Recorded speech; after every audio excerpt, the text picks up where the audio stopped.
We got John Harvie in the house today. His new album, Told Ya, just released today, and he's about to head out on tour with one of the biggest tours of the year with Shinedown and Jelly Roll. John Harvie, how are you feeling today, dude? I'm feeling wonderful, my friend. I see you got some whiskey with you. Yes. That's crazy because I got tequila with me. So Let's go, dude. Let's celebrate the album release. A little bit of Metallica's Blackened Whiskey. Might as well. It's Friday, ready? Baby. Cheers. Cheers, bro. Cheers. Oh, yeah. I'll tell you before this, I got to get my tolerance up because Jelly's about to kill me on tour, bro. Yeah. Jelly Roll and the 36-hour band. Those motherfuckers know how to party. I have been in the throes of partying with those guys, and I've woken up in the morning, and I felt absolutely terrible. And yet somehow they're on to the next town, and they're ready to go, and they just don't sleep. They don't stop working. They don't stop crushing it. It's just nonstop. And then on the other hand, you have Shinedown. They're like fucking running sprints backstage and doing CrossFit and shit and getting jacked. So you are fucked. Yeah, you know what fucks? I'm going to have to do both of that, my friend. You have to do both of it. Crew wakes up and they complain once. They're like, oh, I'm hungover. And then they act like nothing happened. And then I'm going to complain about that and be the little, like, freshman bitch. And then I'm going to have to go, like, work out with Shinedown in their bus every day. And, and, like, start doing sprints. It's going to be brutal. And so when do you leave for that tour? September 1st. So the first day is Rocklahoma. And I'm so stoked to be playing that. And then we do the tour, so the first day is September 3rd, I believe. Yeah. So how did you initially get signed? How did that work out for you? How did your whole trajectory start? So I started doing TikTok, actually. And it's funny because I was definitely that dickhead that was like, TikTok's just, an app for dancing people. And I didn't really understand it at the time. And then my manager was like, yo, you should try TikTok, like, see what's happening. And I had just dropped out of school. I was studying music business in Middle Tennessee. And decided I wanted to be an artist just because I like the business, but I don't love it. And I wanted to be more of an artist. So I started doing TikTok. But did you learn, was there a time for you when you were in school and you were learning like music business related things? So like I don't know exactly what that would entail. I didn't go to college. So I would learn certain parts of the industry, like royalties. And like what certain terms were, how much artists were getting paid, how much each specific like DSP, digital streaming platform, for those of you guys who don't know, how much they're paying an artist, like how much is Spotify paying somebody per stream, how much is Apple Music. And then we learn, all sorts of different things like even the music business students would have to go through a class to where you're learning about PA systems and you're learning about how sound works. So you can like have and hold a conversation, say if you're like an A&R with a crew guy, about what they're doing and like how you need to help your specific artist in that need. So it's really cool. The school did like a phenomenal job of preparing me for what I needed to learn. But was it a certain point where you just got out of there and you were just like, okay, I know pretty much got the fucking foundation. I might as well just get out and just get this shit started. And that's exactly what I did. Yeah. Because I felt like they gave me a great foundation, but like, I feel like in an artist field of work, it's just something you just can't learn in the classroom. Yes. And so I was like, I just need to go out there and fail and learn how to do it and like, just keep going at it. And I got really lucky because I got a quick boost from TikTok and I fucked up a Fall Out Boy song. And that's how I got my virality. I literally was singing the high note. I felt a tickle in my throat. And then I just like coughed in the middle of the chorus. And people were like, holy shit, yeah, that was funny. But like, we love your voice. Oh my God. And so I went to bed with less than 100 followers that night. And I woke up with like 18,000 the next day. Wow. And it was crazy. And then I posted another video of me singing a Panic song. And that got 1.5 million views, and I was at like 36,000 followers. And because of that, I was working at UPS at the time to just pay the bills, and I was doing double shifts. And I had an A&R from like a major record label hit me up, and I thought it was a joke, dude. I thought it was fucking fake. And all these labels started hitting me up because these videos were going viral. They're very into TikTok right now. they're very into TikTok, and I have a love-hate with it, but we can get into that later. But yeah, it's sick because, you know, it really got me a chance to be seen. And so I was like, okay, cool. I'm just going to write songs under the table, and hopefully one of these labels will sign me, and, like, I'll show them what I'm about. But it doesn't really work like that unless you were, like, phenomenal. So I was like, okay, fine. I'll just prove to them that I can get people to like and listen to my music. So I wrote this song called Bleach on the Rocks. That went great song. Yeah, thank you, man. I appreciate it. And it went very viral, and it was really cool. And so we ended up getting like 1 million streams in 18 days or something like that as a completely independent artist with no help from anybody. And it was really awesome to see. And then we just proved to the labels that, you know, we were worth signing. And and so I ended up signing with 300 Entertainment, which is now merged over to Elektra. So I'm with Elektra Entertainment right now. Wow. And they rock, man. So 300 is great because they are one of the labels that I think are paying attention to like the current climate, and it's not so much, you know, they're willing to sign anybody that they feel can actually make waves out there. And I've seen them do that, and they are investing heavily in rock, which I fucking respect. For sure. So I've talked to some folks at 300 and they're very smart people. Yeah. And it's great because they're all, you know, it's a predominantly hip hop, you know, label, but that's like Megan Thee Stallion and stuff they have signed over there. What'd you say? Like Megan Thee Stallion and like they have Meg Thee Stallion, Young Thug, Gunna, like all those guys. Yeah. Like, it's sick. And so, the biggest part for me signing there actually was Johnny Stevens from Highly Suspect, because I'm signed under his JAV, Freak Street. And I mentioned for some reason in the first interview, I was like, yeah, like I used to love Highly Suspect, you know, and they were like, oh my goodness, he's signed to us. And so we started hanging out, and he's become like a mentor for me, and he's my dad. He's my broski. And so I love Johnny, and he's been very sweet to me, and I can't thank him enough. But yeah, dude, they've just been champions for me, and I fuck with Elektra. So it's been a great ride. How did you link up with Shinedown and Jelly Roll for this tour? Was it just like a kind of just a booking thing, or did you know them, or was there anything like really that? Really funny, while I'm in the label shopping process, I'm meeting with another a label executive. His name is Steve-O, and he's with Atlantic, and he was like, yeah. And Steve-O is Shinedown's longtime A&R or manager? Yes, A&R. And so okay. He double booked accidentally. And he was like, dude, I got to go to the Smith & Myers show, which is, you know. Right, I've seen them. Yeah, they're acoustic act. And very good. Yeah, he was like, do you want to go? I was like, dog, I'm a huge Shinedown fan, like absolutely. Yes. Because I grew up, my dad, he's a pastor, right? Like he's a huge rock head. And so he introduced me to like Linkin Park, Muse, like the Foo Fighters, all that shit. That's awesome. Yeah. And so I listened to Shinedown like playing Madden 09 on the Wii, and like I'm hearing like Devour. Are you a Madden guy? Are you a Madden guy? What'd you say? Are you a Madden guy? Oh, huge Madden guy. What's your are you an Xbox? Yes, I'm on Xbox. I'm on PC now too. So we got to fucking get work on the sticks. We'll fucking get on there and maybe put it in this interview. I don't know. Listen, I'm not gonna lie. I'm disgusting. Like you're very good. Yes. On Madden 23?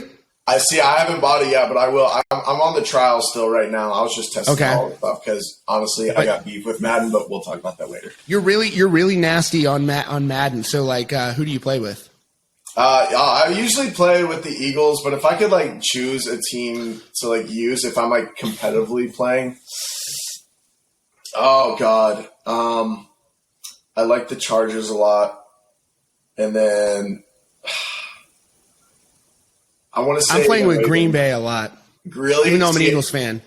Yeah, the Green Bay's a sick team. I'd use Baltimore. I have to have a quarterback that's somewhat mobile because I like to throw on the run. You scramble. Well, I'm just going to spy that, and so you're just not going to. That's fine though because I'm going to be able to read it every time, and I will throw that short game every time. Like, Let's go. I'll change the offensive blocking scheme for a run play. We're fucking playing. Hey, you know who else is fucking a beast on Madden? Apparently, is do you know Boss Man with fucking Jelly Roll's crew? He's like he's with them. You'll meet him if you don't know him. Yet. he's a great fucking guy and he's awesome, but he's very good at Madden as well. And I'm always trying to bother him and be like, yo, we got to play. So well, I'm bringing my box on tour. So if we end up seeing each other at a show. Yeah, I'll be at probably 2 or 3 of them. I'll be at Louder Than Life. I'll be at, I don't know if you're there. I'll be at the Shinedown tour stops as well. Up and down the East Coast. So I will definitely see you, and we'll have to play some fucking Madden, and I'll put it on the channel, even if I get my ass beat, which that's absolutely will not happen. I'll get my ass beat. Who knows? Yeah. Do you play on all Madden? Yeah, of course. Okay, good. So we're just establishing where we're at, where we do. Okay, here's my big thing, though, before we move on, is are you a 3 randos and a suicide person, or are you pick your team and we'll play? Oh, I mean, I think you should be allowed to pick your team. I think you should be allowed to pick who you play with, and I might play with the Bucks. I might. That's fine. But you can play with the Chiefs. I'll lock the fuck down out of Brady, bro. Like, yeah, I'm not worried about Madden Brady. I mean, it just depends. It just depends on, we'll see. And I could get my ass beat. That is absolutely true because I'm not saying I'm the best. I told what's his face that I was. I told him that I'm which is maybe why he hasn't played me. I lied to him and I said he doesn't know this. I lied to him. I said, yeah, I'm actually a competitive player. Like I'm really I'm very serious about it, which is not true at all. I'm like probably slightly above average. You're above average for amateurs, dude. I play online. I mean, I'm 9-4 online right now. So I don't know if that I don't know if you get ranked online and shit like that, but 9-4 is respectable. No, that's a very respect because some people are hard. So we'll end it with a handshake, and then we're gonna go on. We'll do it. So we'll have to play. Do any of those other guys, are they into? I know Jelly Roll's crew is into gaming for sure. I've talked to them about that. Do you know if the guys in Shinedown do any gaming? I have no idea. I'm gonna go and assume no. Okay. But I'm going to try to get them into it. I don't think they realize like what they're getting themselves into with taking me on tour. Because like, yes, I am the new guy. Like I'm the freshman, but like I'm going to influence these guys in a couple ways. And we're going to get them nerded up a little bit, but it's going to be a fun time. So absolutely. I'm very thankful, by the way. The Shinedown guys are like the sweetest dudes in the world. And I kind of cut you off as well. I apologize. How exactly, once you go to the Smith and Meyer show, how does that unfold with the tour? Well, so it was just like, Steve-O was kind of looking at me at the time. And he was like, you want to meet the guys? And I was like, yes, absolutely. Oh, my goodness. And side story, I know I'm going on so many rambles, but... No, you're fine, man. Danny Warsnop was at the show. And also a beast? Yeah, and I was like, I looked over, and I looked at Steve. I was like, is that fucking Danny Warsnop? And he was like, yeah, I think so. And I was like, give me a second. And I go up. I totally interrupted his conversation. I felt horrible. I just tapped him on the shoulder. I was like, hey, man, my name's Sean Harvie. I really love your stuff. I just want to say, you're awesome. Sorry for interrupting. I'll leave you back to it. I just want to say it was good. And he's like, oh, thanks, man. And I was like, oh, fucking hell yeah. And so I met Smith and Myers, Brent, and it was awesome, bro. It was the first time I was starstruck. I had never been starstruck in my life, but I was just I was just nervous, and thank God for my manager because he can talk some people's ear off for sure. And so he was you didn't know what to say when you met them. No, I mean we were just having regular conversation, but I was like, holy shit, bro! I don't think you know how much shit of yours I listen to. And he's a good dude, he's cool as fuck. And they're such humble, normal, nice fucking dudes. Yeah. And so we just started talking about whatever. And then I was, I'm like a sponge when I get around those guys. I just want to know what they're doing. And I was just asking him about how he warms up his vocals every morning, And it was just a fun hang. And then afterwards he was like, dude, let me get your number. And he ended up loving the music. And I ended up not signing with Atlantic and, but he still kept up with me and was just listening to all the music and, was always encouraging me and reposting my shit. And, this is Brent? Yeah, this is Brent. And then, their manager called me and he's like, yo, you want to go on this tour? And I was like, yeah, absolutely. Yeah, it would be, because at the time, I was having trouble trying to find tours. Like I got passed on for a good amount of stuff, which like happens, you know, every artist goes through that. And I just didn't have a lot of music out, but they believed in me, and you know, they fought for me. So I am very thankful for them, and Shinedown rips. And it's easy for a band as big as Shinedown to go out and just, you know, take other established artists out with them on tour that have been around for a long time, that have, you know, that aren't just kind of very much newer like you are. And in some ways Jelly is, but Jelly, even since the tour has been announced, Jelly Roll is just like killing it. Just fucking, I remember last year, the first time I interviewed him, I was probably one of the first music publications that had interviewed him at that point. And he was just this buzzworthy artist. And we were at Blue Ridge Rock Festival. And was that when you were wearing the Reggie White jersey? Absolutely. Much respect to the late, great Reggie White of the Philadelphia Eagles, one of the greatest football teams of all time. We've won the Super Bowl far more recently than the Dallas Cowboys have, and that's just a fact for those of you. I'm 22. I've seen the Dallas Cowboys win 3 playoff games my whole life. Yeah, I mean that's just those are just facts. Those are just facts. And bro, can we talk about my water bottle real quick? Spilling all over me every time. Yeah, that's amazing. That's ridiculous. That's how I am. For me, I am not spilling water bottle. I'm just getting sweaty by the conversation we're having, which sounds very weird to say. Dude, I'm just a guy, man. You don't need to be in this. Exactly. But dude, it's like the Dallas Cowboys won, like when they won a Super Bowl, I had to take like a floppy disk and put it in the computer to play. We weren't playing Madden back then. We were playing Oregon Trail up in this bitch. There you go. When they won the Super Bowl. So that's the state of disarray and decay that the Dallas Cowboys are in. Now the Philadelphia Eagles are rated 85 overall on Madden this year. And those are pretty realistic statistics. We have a good team. We have a good structure built. Can we actually win this year? Where do we end up? Where does John Harvie think the Philadelphia Eagles at the end of this season end up? Now, realistically, I'm going to be realistic. 8-8. 8-8. I am a football fanatic. Like, I love the NFL. I think the Eagles will actually win the division. I think we'll probably win by 2 games. And then I think we're gonna make it. I think we're gonna make a sneaky playoff run into the NFC Championship. I don't know if we're gonna win it, but I think I would love that. I think we're gonna get in the NFC Championship. My bassist told me he thinks the Super Bowl is gonna be the Bills and the Eagles. So wow, I could see that. I could see that. I'm biased, so I don't want to say Super Bowl run, but I think we have the team to make it to the NFC Championship. Yeah.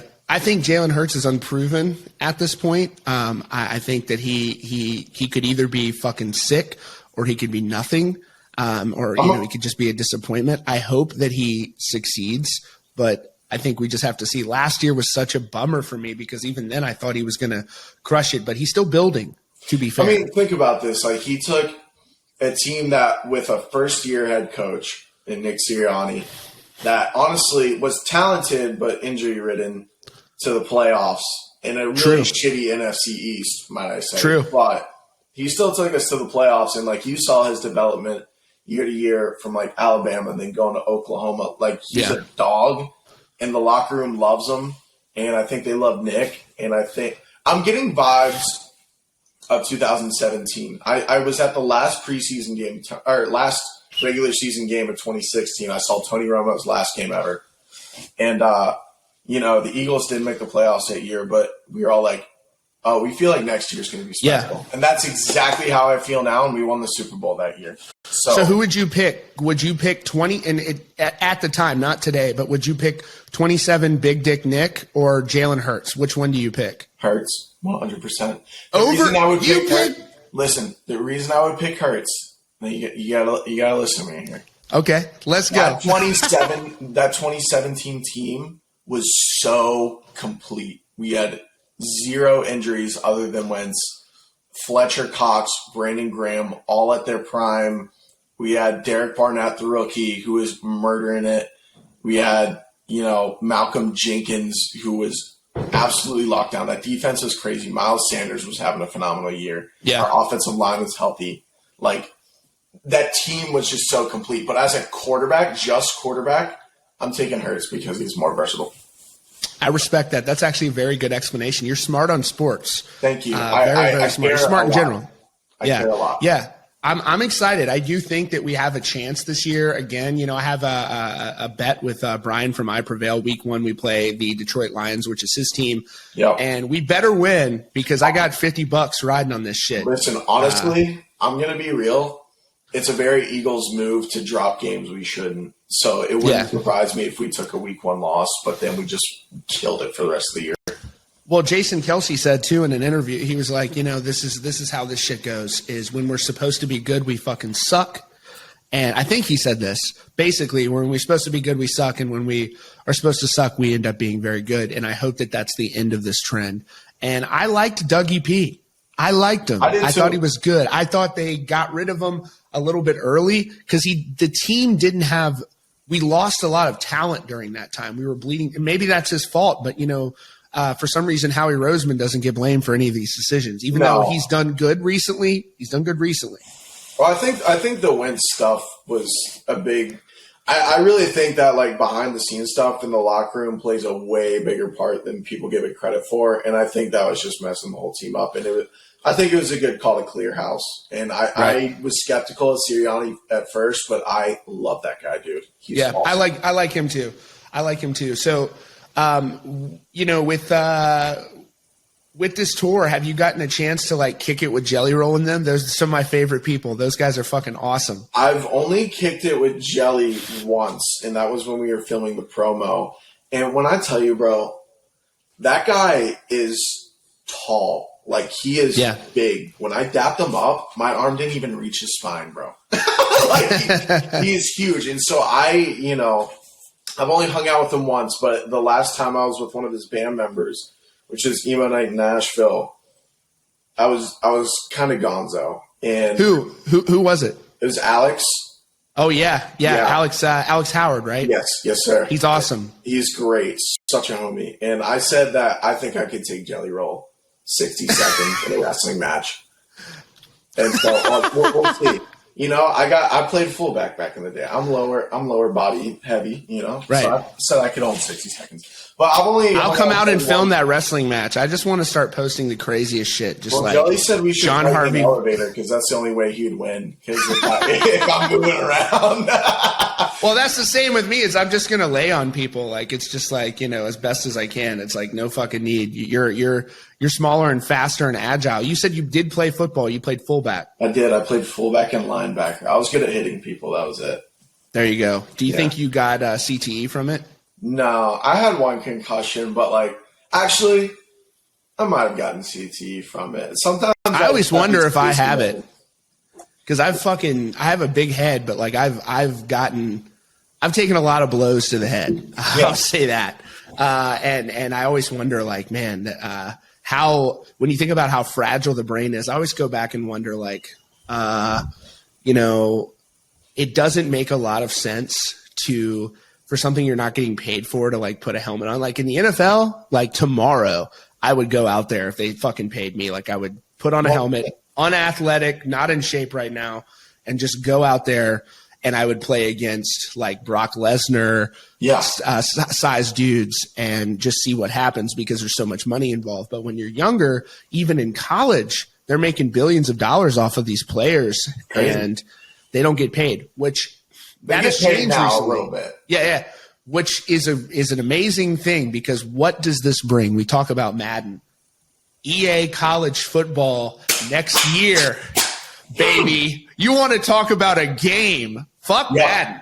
Put me on EA college football where I can build a dynasty. Yep. And wait, so who's your college team? Out of curiosity. It's hard for me to say because I Virginia Tech would technically be my team. They're not so hot right now. I would say I'm in Austin. I go to Austin, Texas periodically. I like UT out there. We'll see how they do. Cool. So kind of that I like the Georgia Bulldogs. I like Coach Kirby, what he's doing. Obviously I respect Alabama. I don't have a diehard team because I didn't go to school. So it's not like that, but I do follow it closely. I'm very interested in college football and I'm especially interested in taking Like, I'm going to, when this game comes out, I'm going to take like a community college, and it's going to be D1, number one ranked in the fucking country. And I'm going to take Middle Alabama. Tennessee, bro. Take Middle Tennessee. I mean, we are D1, but you know. Yeah, it's like we're gonna host an Alabama game in the stadium with like normal bleachers. Yep. And you're gonna kick their ass. It's gonna be sick. So being from Middle Tennessee, are you into country music as well? You know, it's really funny. I lived in two places in my life. I lived in Philadelphia. I was born there. Lived there 13 years, and I moved to Louisville, Kentucky, when I was 13. So, are you going to Louder Than Life? I will be there. I'm not playing there. I'll see you there, though. I'll see you there, man. If you're watching this, I would love Danny, to put me on the bill. We love Danny. Danny's the fucking man. Danny rules. Sick. Danny is the fucking man. Come on, baby. If you give me a 12 o'clock slot on the smallest stage, I'll play. But I will be there and I'll be hanging out. But yeah. So have you been to any of their festivals before? Have you been to any of them? Yeah. So I played at Rockville. And isn't Rockville crazy, dude? It's so good. It was wild, man. I've never seen anything like it. It's like you're at Daytona. Daytona was like that, man. Like, I didn't know how steep the turns were for NASCAR drivers. Yeah. And if you're not going like 80, you're going to slide. Yeah. And I just gained a whole new appreciation. You know, I saw because you get to ride on the track. Yeah, I did ride on the track. It was crazy. I saw the turn where, you know, Dale passed away, and like I just felt this. It was just crazy, man. And that show was insane too, because it started literally like lightning on the grounds, like an hour after my set. Was that this year? Yeah. Okay, so I was there, and dude, it was such a bummer because, you know, in the year prior, it's a bummer, especially because I know how much work they put into it. It's just like the amount they put in, so much gargantuan effort. And it sucked that the fucking weather I was there for 4 days and the weather was just destroyed. That will not be the case in Louisville. And that hopefully won't be the case next year at Rockville, because I know, like, when you get Rockville, I mean, okay, a little bit of rain here. It's just like a freakish scenario. And so I just tell people, like, you know, go to Rockville, and also, of course, you know, they offered refunds to people as well. Yeah. But the year prior, which would have been 2021, Jelly Roll was there. The weather was perfect. Everything. 2 nights of Metallica. I'm very keen to see what the lineups will look like for next year, because there's so many unique opportunities. If I was a dream booker, if I had an unlimited budget and I had a dream booker and I just was in Danny Wimmer's seat, the thing I would be aggressively pursuing would be fucking Pantera with 2 nights. I would want Pantera doing 2 nights with 2 different sets. That's sick. And then I would bring in, I mean, I don't know. It's so hard to book, though. It's very complicated. It is complicated. It's a weird time right now, to where there's like a lot of legacy acts that are really sick, but there's also this new wave of a lot of young talent. Yeah. And you don't know necessarily where to place them, because you want to respect the old guys, you know? Right. But at the same time, you got to bring in new fans so the genre keeps staying alive. So it's a really tough situation, and like I wouldn't want to be a promoter. That sounds like such a hard job, but yeah, it is. It seems like a very tough and a very stressful job, because it's just managing. Stress is a great word. all those relationships, and then through all of that stress, you go to their festivals, and it's like you're in a small town of fucking crazy metalheads, and everybody's got such a positive vibe, and the weather's so nice and so beautiful down in Daytona. And I haven't been to Louder Than Life before, but I'm going to be there this year. And this will be my first time too. So yeah, that Saturday lineup is Shinedown, Slipknot, and Lamb of God on Saturday. It's just a fucking crazy. And let me tell you, for those of you who have not seen Shinedown live, I had the pleasure of seeing them live at Bridgestone Arena. Those motherfuckers still got it. When was that Bridgestone show? Was that this week? No, it was actually My Chemical Romance played this week in Turnstile. Oh wow. And I got to see them, and that was crazy. And Dilly That'll be wild. Yeah, and so I saw them I want to say it was a few months ago, maybe like 3 months ago or something like that. But dude, I mean, I'm a bitch for pyro and like all sorts of me too. Crazy pyrotechnics, you know? And they had all that. I mean, Brent, the fact that he is his age, which is still young. Come on. Yeah, I mean, how old is he? Is the guy even 50? I don't even think he's 50. I don't think he's old. I don't think he counts anything close to old. And dude, I mean, the level that he's still performing at his age is mind-boggling. He's also in really good shape. He's fucking like in the gym, just fucking there's a killing reason that Shinedown has been so awesome for the amount that they have been. Like the stuff you don't see that's behind the scenes of him working out and making good life decisions. Like it brings so much longevity, and it's really inspiring. You know, that's what I see a lot of this has, is like, you got to play the long game. And that's why I'm so excited to tour with them, is because that's a band that's been at the top, you know, since the beginning. And like, I feel out of place, bro. You know why? Because Shinedown just came off of a #1 on active rock radio. Jelly Roll came off of a #1 on active rock radio. Bitch, I don't have a #1. Where yeah, I know. We got to get John Harvie out here on this fucking album #1 just radio came out train today, guys. We gotta get a #1 so I can like not feel bad about myself. I stayed up all night streaming the album 15 times, and if you're not doing that, you're not a real fan. I'm just saying that right now. Come on, bro. I had the album on repeat on 3 different computers. Thank you. So absolutely, and I'm listening to all of them at the same time, in case Spotify's listening.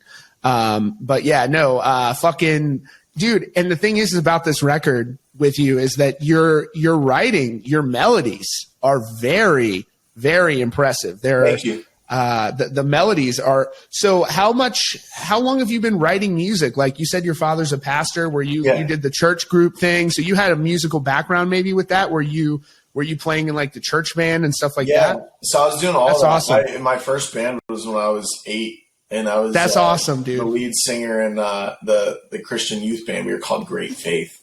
That's awesome, dude. Yeah, bro. So I've back been that literally since I came out the womb. Dude, those church band players are almost always really good. Yeah, I mean, they always have amazing tone. We kind of honestly, I'm gonna be real, we DIY'd it. Like, it was not like one of those pretty like Hillsong type deals. Sure. You know? Like, it was a really small. You've got like a multi-million-dollar production and yeah, bro. Like, it was not like that, but that would have been sick. But right. Yeah, I've been doing this literally since I came out the womb. Like, one of my first Christmas gifts when I was 6 was or maybe I was 8, who fucking knows. And I got a guitar. It was like a Fender Squier, and my dad got me a CD player, and it had DC Talk.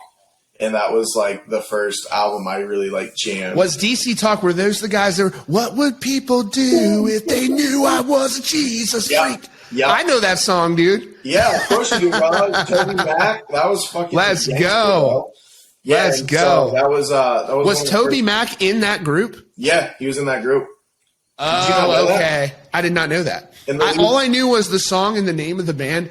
But then I saw this guy Toby Mac. Like I peripherally paid attention to that, and so I see this guy Toby Mac is huge. And I'm like, I mean, I don't think about this a lot, but I was just like, I've had passing thoughts where it's like, who is this Toby Mac guy? And he's like a megastar. Yeah. And now I know why he's so famous. He's the legend from that song. Yep. Jesus freak. Come on, man. And then the other singer, the dude with the dreads, he's the lead singer for the Newsboys. Or he was. I can't remember. Oh, wow. Apparently. Yeah, but they had a great career. And so I started jamming that stuff. And I just like fell in love with the music. I mean, even like when I was a baby, my mom would play like Mozart shit, and I would listen to like, I love orchestral music and like movie scores. Right. And so it's really fun. Who's doing the best movie score right now, would you say? Best movie score? I don't want to be basic, but I might be basic. I listen to a lot of Hans Zimmer. I love. Okay, that's not basic. What'd you say? I said I don't think that's basic. Okay, good. I'm glad you don't think that. Yeah, I love Hans Zimmer's work. I think he's like the Travis Scott of orchestral music because it's like it's large and the production is very good, and you know, it feels very like it was done on a computer at the same time. Like it's very, I don't know how to explain it. It's just fat. But I love Hans Zimmer. So his Interstellar and Inception soundtrack, I listen to front to back all the time. Interstellar, one of the greatest movies of all time. Amazing. Interstellar. Amazing. Absolutely. We love Murph. Yeah, absolutely. Such a great movie. And for me, I like Trent Reznor's scores, but he's obviously a rock guy as well. But I would agree with you on Hans Zimmer 100%. So when you found out that you're going on tour with Shinedown and Jelly Roll, what was your reaction to that? Like, I mean, that's big.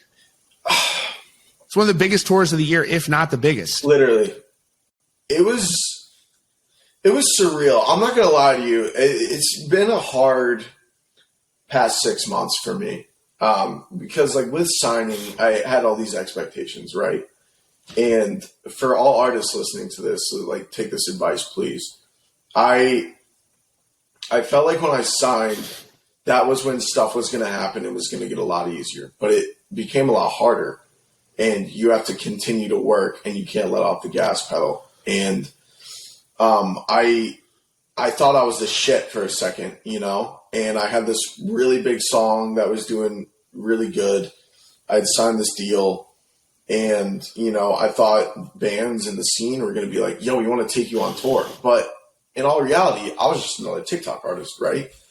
And I only had 3 songs out at that point, and I needed to, you know, put this album out and continue to work. And so it was frustrating for me when I wasn't getting certain tours and like festival lineups when I knew what I was capable of, and I knew my live set and how awesome we are. Like if I can brag, I feel like I've got one of the best live sets and band in the game, and like nobody's going to outperform us. And when we kept getting passed, I was really frustrated. And then Shinedown, you know, called us up, and their manager Bill hit me. And it was just like this weight was lifted off my shoulders, and I just felt like we were doing something right. And I'm just so thankful for Shinedown for believing in what I'm doing. And I don't know.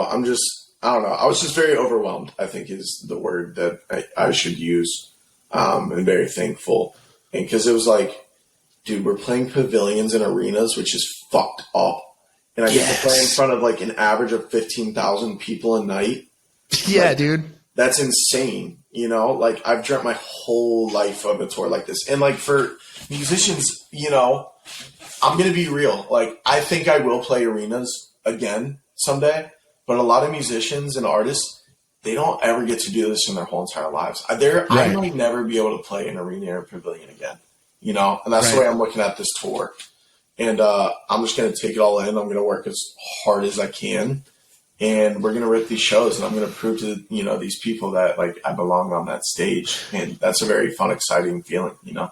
You have a mindset of an athlete and a football player. And, you know, so it's like when you go out there and you just try to execute at the highest level possible, I think that's really all you can do is to go out there. And the good thing is, though, this is one thing I honestly believe in this sort of transitional phase we're in the music industry is that we talk about social media. Seeing somebody on social media is one thing. And I've learned this too about like even my business is it's one thing to like connect with people on social media. It's one thing to like do these remote interviews, which is cool. And this alone has taken a lot of work to kind of get it to more of a personal feel. When people were doing Zooms and shit, I fucking hated doing Zooms. I kind of finally found a way to do it where I kind of enjoy it now. Mm-hmm. But I found like there's no replacement, no matter what anybody says about social media or the metaverse or anything like that. There's no replacement to just fucking hanging with the boys in real life. Yeah. There's just no replacement for that.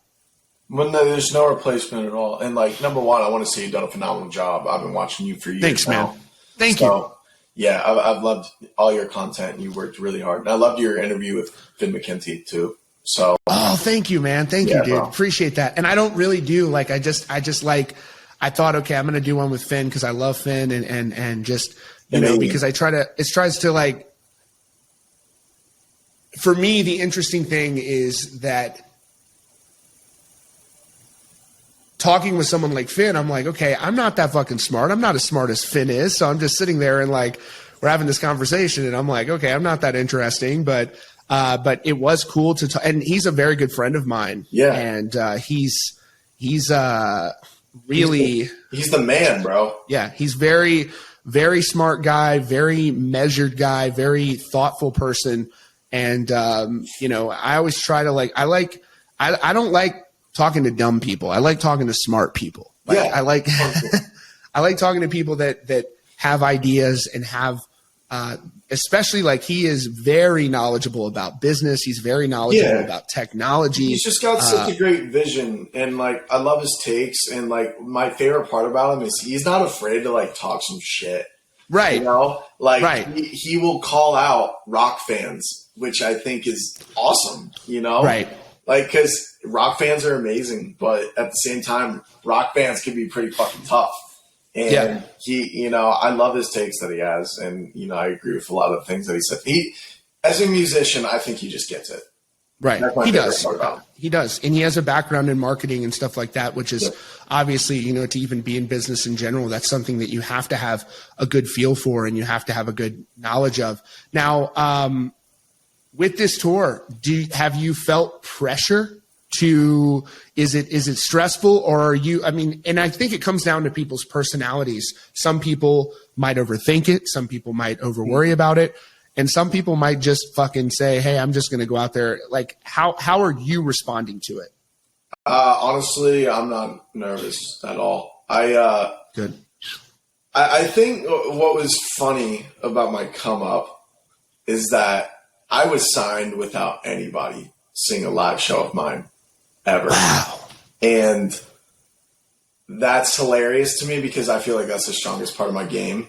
And I believe that I'm the best performer. I believe that like I will be the best vocalist in the scene in like new age rock music.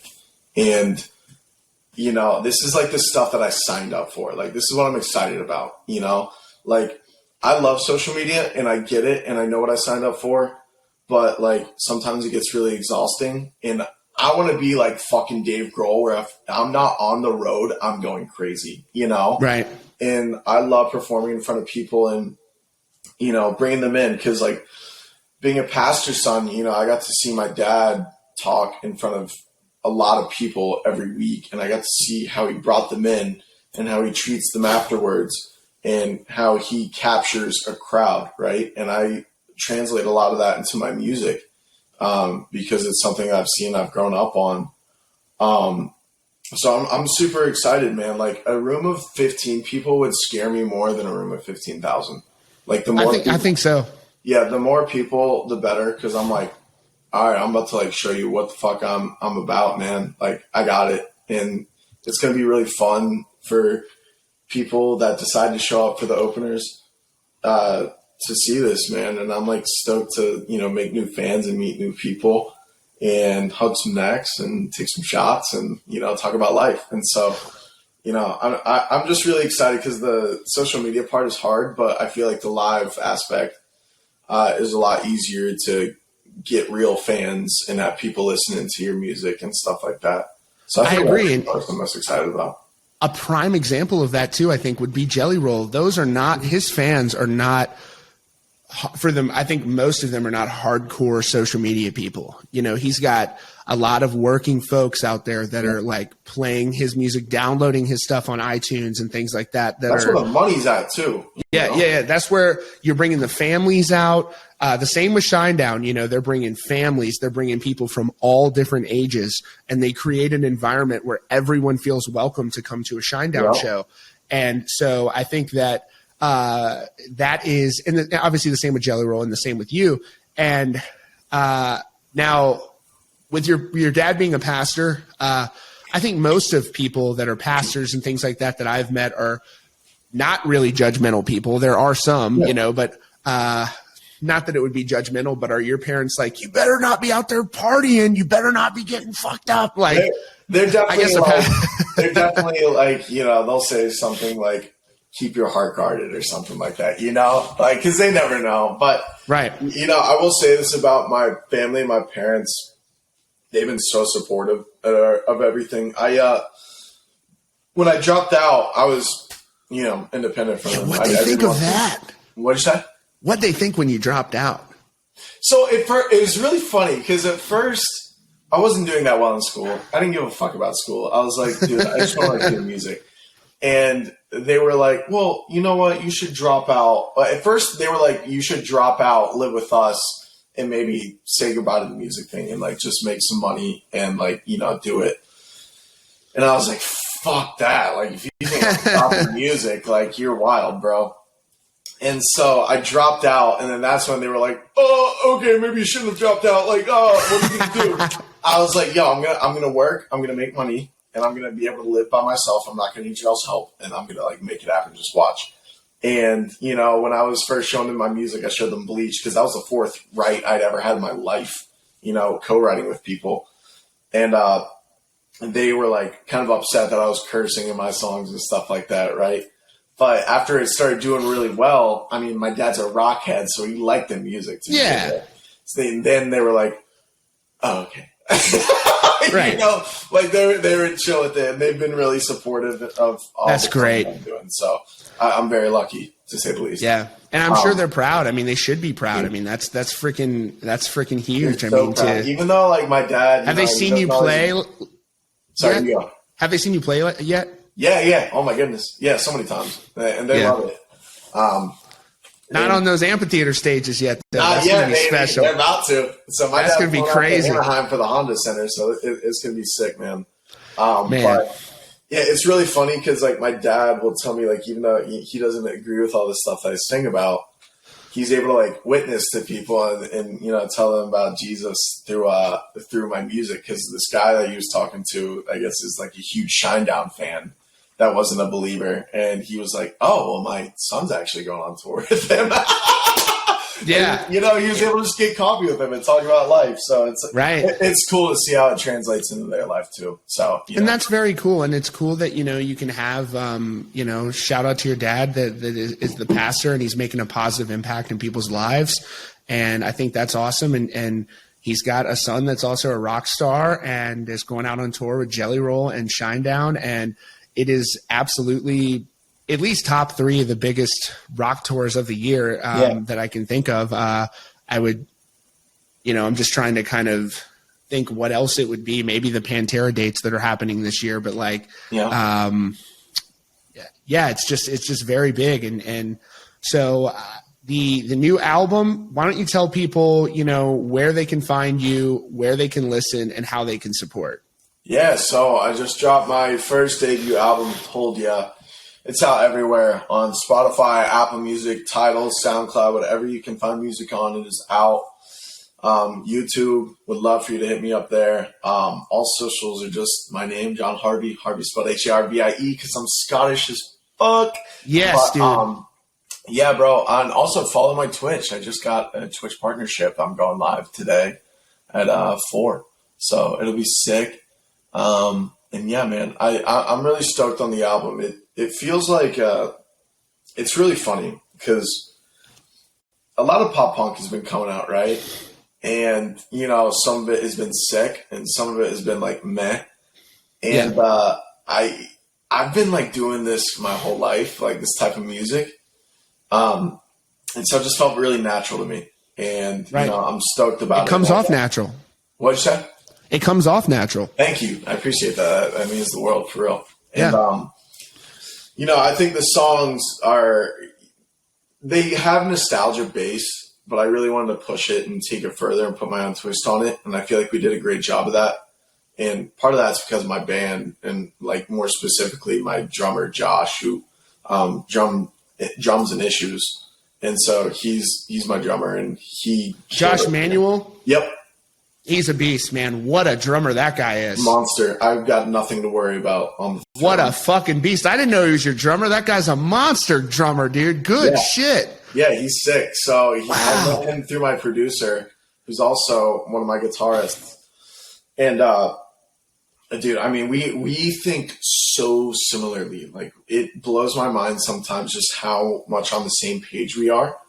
And like I loved Issues, you know, like God, they're so good. I was a big Woe Is Me fan, and that's how I knew about Issues, you know. Yeah. And so it's been sick to work with him, and he's just like a friend. Like he literally lives 1.5 miles away, and I could walk to his house and we just talk about life. And so, you know, for drummers, he's really making some special moves on this record. And then my most favorite part of the album is like, they're all really easy songs to play, man. Like once younger kids are getting into this and they hear this stuff for the first time, they're going to be able to pick up a guitar and play it. And hopefully it's one of the first 10 songs they learn, you know? That's my hope. Yeah. That's my hope. That's my hope for this album. And I hope it touches people like lyrically. Something's happening though, dude. Something's happening because you've got Demi Lovato, you've got MGK, as controversial as he is, but he has a big fan base. And so, you know, no matter what anybody says, no matter what anybody tries to criticize, they have a younger fan base. Yep. And those younger people are picking up instruments or interested in, they're watching people playing guitars. That was not a few years ago. No. That was not a thing. It was not. And honestly, can I tell you this really weird theory that I have? Go ahead. I'm going to go on a ramble here, but no, you're more than welcome. That's what this is for. They think I'm crazy. All right. I have this theory called the Bring Me the Horizon effect. And so back in they dropped Sempiternal, 2012, something like that? Yeah.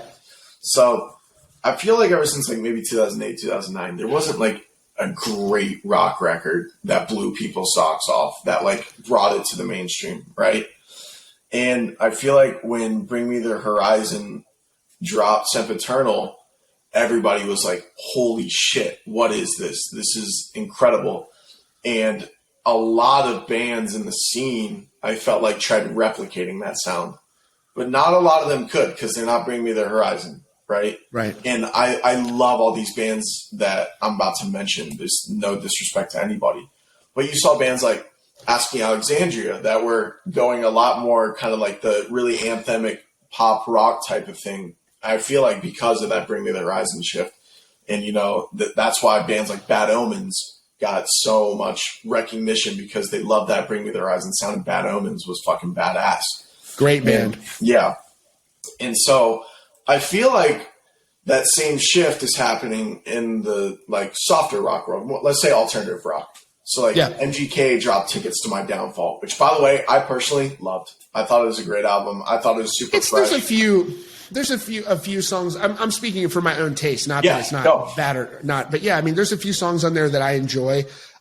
You know, in terms of pop punk, though, respectfully to them, everybody who worked on that record, I don't think it's the best pop punk can be. I mean, you go back to the fucking early days of A Day to Remember, and you're just sitting there with just inject that right into my veins, whatever that sound was from. You know, that era of the band, it was just magic. And I think that he's got some good songs on there. His voice is a little, it's an acquired taste. Yeah. I would say. But with that said, one of the things he does better than anybody else is he knows how to get people talking about him. Yep, he does. And he knows how to get people to pay attention. And whether people like him or not, attention is the metric of success in the entertainment business. Yeah, if people are paying attention to you, if people are listening to you, if they're not listening to you, but your music is great, but nobody fucking listens to you, you have nothing. You have nothing. You have a high five. Sorry, you go. No, go ahead. I was just going to say, now I'm ranting. All the time, it's the entertainment industry. It's not the music industry, you know? Right. And you got to be an entertainer, but even more so than attention, from a musical standpoint, I honestly really like the record. And I don't think people give Travis enough credit, even though he has hopped on a lot of shit and people are like, Travis. He's got to be exhausted. Yeah. But he's been doing that shit since the late 90s with rappers and stuff. And it just came to fruition.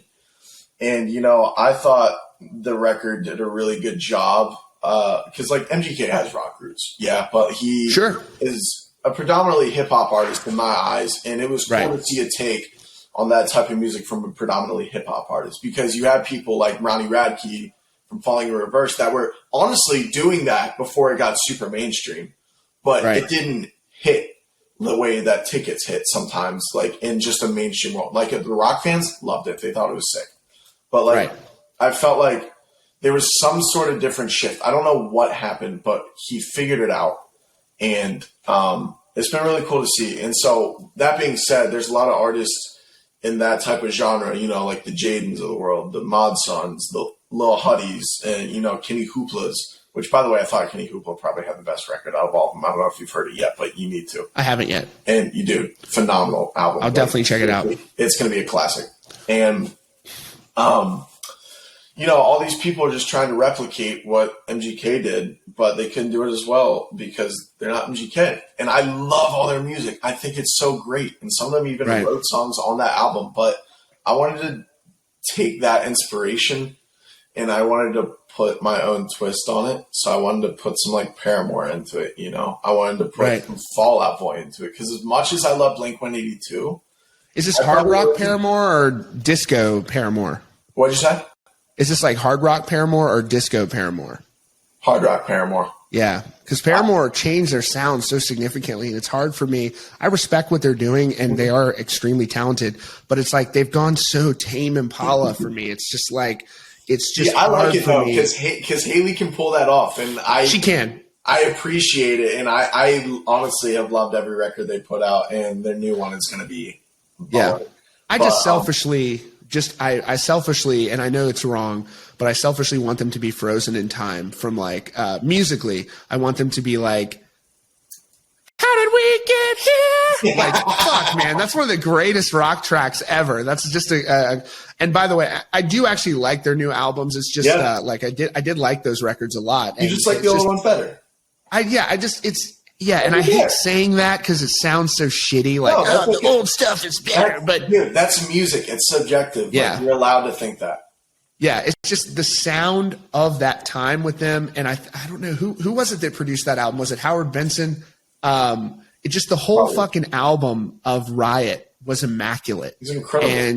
And I would selfishly, I like what they're doing. I respect, it's just what I'm saying is not my personal taste, but I would love if they just came out and were like, that's right, motherfuckers, we're making a hard rock album again. That would be a big deal. Well, we'll see. We'll see. Yeah, I would love that. My sources would say.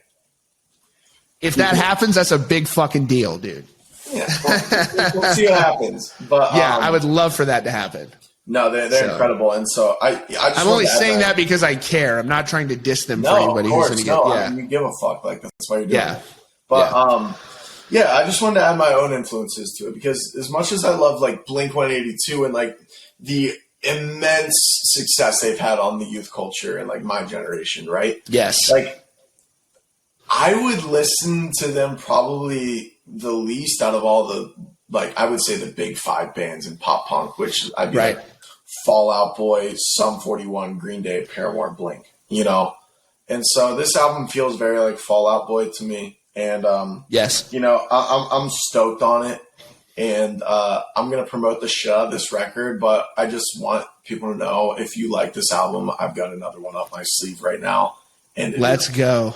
And I like the song, the acoustic one at the end, Open Mic at My Funeral. Thank you. Again, just the melodies on that are just absolutely incredible. I'm listening to it in my ear a little bit here, but that one, of course, I absolutely love Bleach on the Rocks. That's just again, your vocals too are very clever. Your lyrics are very clever, very, very much, the melodies and the hooks on this album are, I'm a sucker for. I love pop punk music, obviously. And it's like this is like a combination of hard rock and pop punk, and it's done very well. And a lot of people are trying to do pop punk right now, but it's like it's easy to be shitty pop punk, and you are not that. You are very, very, very good. It's a very good record, genuinely. You're a newer artist. I wouldn't have had you on if I didn't fucking love the album. So thank you. John Harvie, Told Ya is out now today. Thank you for making time, bro. Shinedown, Jelly Roll, John Harvie, and hundreds of thousands, if not millions of fans all around North America are about to be fucking partying with this guy right here. If you're going to see Shinedown and Jelly Roll, make sure you're there to see John Harvie. Support newer artists. He's doing it. He's making a play. He's going 110% into this. And so we just are rooting for you and are pumped to see you drop this new record. So fucking thank you for coming, dude. Of course. Thanks for having a shot. Yeah. And we'll talk to you soon. I will see you soon for sure. So I cannot fucking wait, bro. And we're going to play Madden. We may play Madden before then. So we'll play before and after. We'll yes. Out of 3. Absolutely. Thank you, bro. Appreciate it. Of course.